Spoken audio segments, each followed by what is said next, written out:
and welcome to another edition of Inside Outlook. I'm Jeff Havers, Superintendent of Pemberton Township Schools. As we recently passed the one-year mark of the pandemic, we recognize that this past year has affected all of us in a variety of ways. Whether you've experienced the loss of a loved one, economic hardship, or a feeling of isolation, the mental health of many individuals has been impacted by the circumstances surrounding COVID-19. When it comes to our schools, we understand that in some cases, the epidemic has intensified feelings of frustration, anxiety, loneliness, and stress as students and staff coped with the changing landscape of education and of life. We want to assure you that we have been caring for the mental health of both our staff and the students as we navigated these changes together. Emotional wellness is a priority at Pemberton, and while many of our support programs have been in place for years, we have offered additional support throughout the pandemic. Here with me to talk about some of the ways we assist students and staff are Rita Jenkins, Assistant Director of Counseling and Health Services, and Holly Korsenico, Supervisor of Child Study Teams and Related Services. Welcome. Thank you. Thank you, Jeff Havers. I'm excited to be here today. Rita, this has been a difficult year for students in many ways. Can you tell us some of the challenges you and your staff have observed over the course of the year? Absolutely, Mr. Havers. I would say definitely our biggest obstacles were getting access to students in the virtual environment, and of course, providing counseling the way our counselors are used to, being able to see them physically in the buildings and getting a pulse, being able to call them down to their offices and assess them physically and emotionally, and certainly to be able to establish that rapport to build upon and to certainly offer that trust between their student and the counselor. I feel as though their job responsibilities changed a lot in a lot of ways because of these items that I just mentioned. I think they found that a lot of the things they had to do were to check in with their attendance. They were working wonderfully with their school teachers and their administration and trying to follow up and make sure students were okay and getting on to their virtual classrooms and trying to support them with their academics. So definitely a lot of things have changed for the counselors, but I have to say that they are doing a phenomenal job trying to circumvent their job responsibilities and working with now the hybrid students and of course the remote students. Ms. Jenkins, what types of support were we able to provide these students? Well, Mr. Havers, I can say we're doing a phenomenal job in that area as well.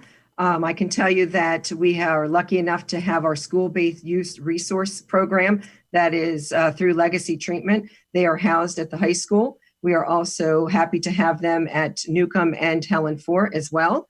And they have actually sent out surveys to their students and parents. And from those surveys, they have been able to look at where the need is. They are offering a lot of supports and groups during the school day, during their lunches. The Hive at the high school is offering after-school support groups as well. In our elementary buildings, it looks a little bit different, and it differs depending on the building, but our school counselors are working a lot through their lunches. They're running lunch bunch groups, social skills groups. They're working with children that are having stressors, with self-anxiety, teaching them socialization skills, and trying to have a lot of meetings where they're just able to socialize with their peers, because that has been such a deficit during the pandemic. All right, just to follow on that, what types of other challenges can we expect to see when students return to in-person learning full-time, and what types of support can we offer? I would say the definite, the biggest concern we have is students grappling with the trauma when they return, the loss of the routine. So we need to stay as consistent as we can. I think we need to develop social and emotional learning framework. I know our teachers are extremely sensitive, being trauma sensitive in our district, and to know that they need to seek out support from the guidance counselors and case managers, and certainly to tap into those professionals that are there to help them every single day in order to return to school and be proactive and certainly meeting the needs of their social and emotional well-being. Thank you very much, Ms. Jenkins. As we know, students were not the only individuals affected by the many changes in education this year. Our staff juggled remote learning, a return to in-person learning, and of course, a host of other personal concerns throughout the year. At times, it could be overwhelming, and in an effort to support the emotional well-being of our staff, Holly Korsenico reached out to all staff to encourage self-care. Holly, Can you begin by telling us some of the main challenges our staff may have experienced this past year? Where to start, right?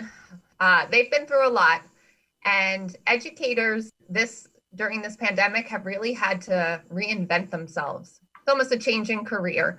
They had to have a crash course on being virtual instructors, something they didn't necessarily, not the platform they went into education for. Expectations were and are constantly changing, which gives individuals that loss of control feeling. So when our worlds are kind of, we can't expect what's going to happen, we feel like we're overwhelmed and there's a loss of control. And unfortunately, due to the pandemic, they had to get guidance weekly, monthly on the changes necessary to educate our students.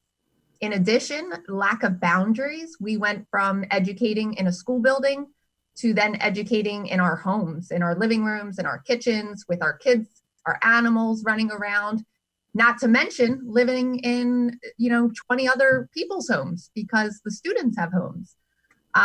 It's just that boundary no longer existed between work and home. And a very emotionally healthy person has strong boundaries. And unfortunately, that was removed from our staff members.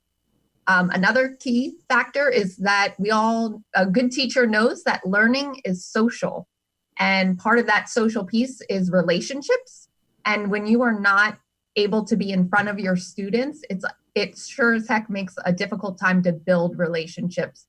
So they had to really get unique in their development of relationships with their students. And that was a challenge.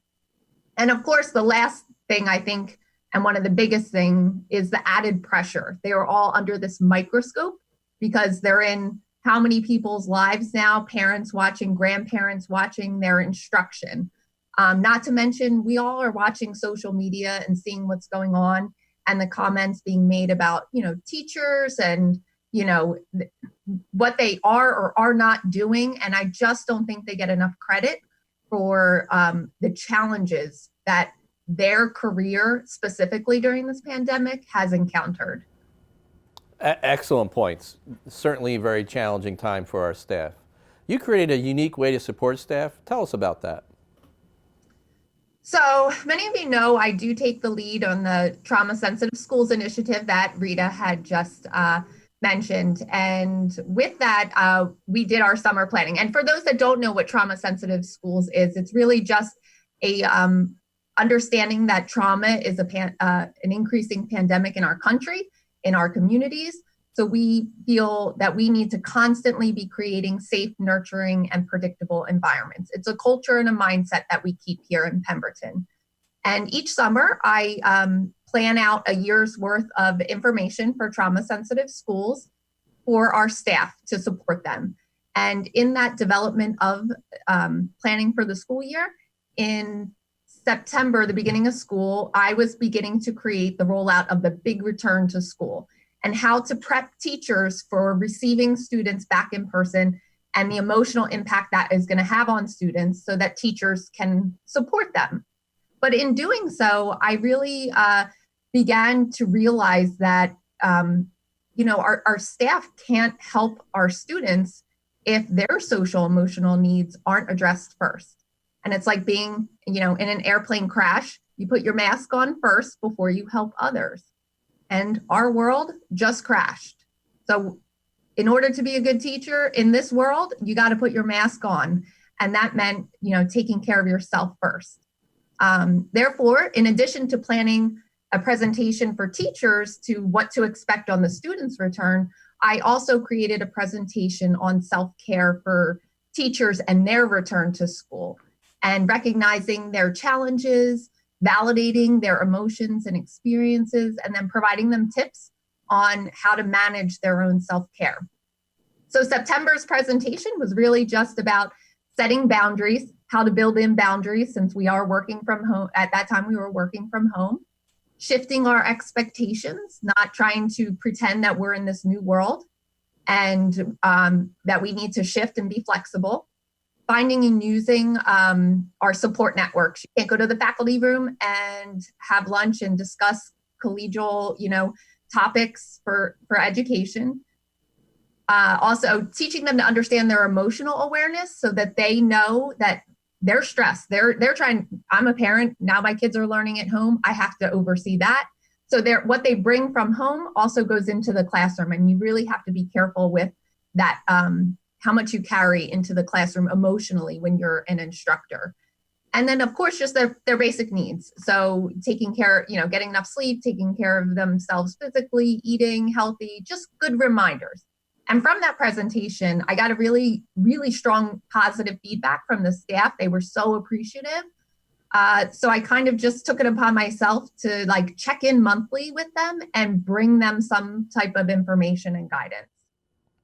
Thank you very much. I know I always appreciate and enjoy your emails and your positive messages and tips. As we slowly begin to experience a return to a normal school day, what advice can you offer our staff? Put your mask on first. And I mean that literally and figuratively. We all are returning, and I'm very happy to hear so many of us are getting our vaccines. But put your mask on, literally, so that you maintain your health. Health is important. You can't be a good instructor if we're not there consistently for our students. So take care of yourself, be healthy, follow the procedures and policies for safety and social distancing, and practice your self-care daily. Make it part of your routine, like brushing your teeth. We're going to have patience. I think it's important for them to be prepared for students not having that educational stamina. I know I'm very concerned about when students return that they're not going to be able to focus and attention. We're not going to expect them to return and be prepared to learn all day long like they normally did, because we're going to have to build that stamina up for our students, and we need to be patient and flexible with them. And of course, lastly, I think we just need to stick together and use our support network, whether it's home, colleagues, and we're all in this together. So. Well, thank you both very much for sharing the information about how you're helping us overcome these obstacles and for caring for our students and staff and their emotional well-being. Thank you. Thank you. Thank you. I want to emphasize that the mental health of our students and staff has always been a priority, and our incredible staff of counselors, nurses, and trauma-informed staff members are always available to assist those in need. A few reminders before I close. The next free drive-through COVID testing window is tomorrow, Thursday, March 18th from 10 a.m. to 2 p.m. at the Pemberton Early Childhood Education Center. You can make your appointment online. Just go to the home page of our district website and click on the link to access the registration page. I'm happy to report that the testing schedule has been extended through April, and those dates are available on our website. Our next Board of Education work session will take place Thursday, March 18th at 6:30 p.m. at the high school. Interviews for the vacant board seat will take place Monday, March 22nd, and the action meeting will be held March 25th at 6:30 p.m., also at the high school. That's our show for today, and I look forward to seeing you on the next edition of Inside Outlook. Thank you.